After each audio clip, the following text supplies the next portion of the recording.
વિરમગામ શહેરમાં રાષ્ટ્રીયકૃત બેંક પણ સુરક્ષિત નથી। વિરમગામની સ્ટેટ બેંક ઓફ ઇન્ડિયામાંથી ₹1 લાખની ચોરી થયાની ફરિયાદ ટાઉન પોલીસ મથકમાં નોંધાઈ।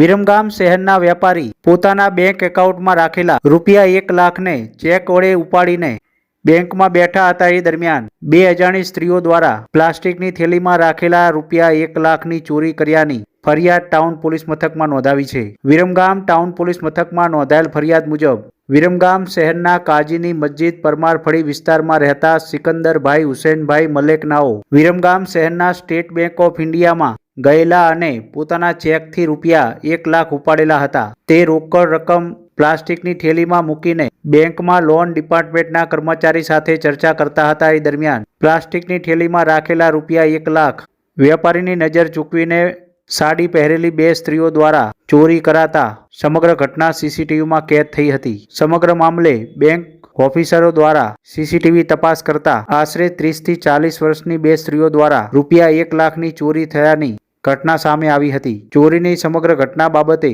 વેપારી સિકંદરભાઈ હુસેનભાઈ મલેક નાઓએ વિરમગામ ટાઉન પોલીસ મથકમાં બે અજાણી સ્ત્રીઓ સામે ચોરી અંગે ફરિયાદ નોંધાવી છે। વિરમગામ ટાઉન પોલીસે ચોરી અંગે ગુનો દાખલ કરીને વધુ તપાસ હાથ ધરી છે।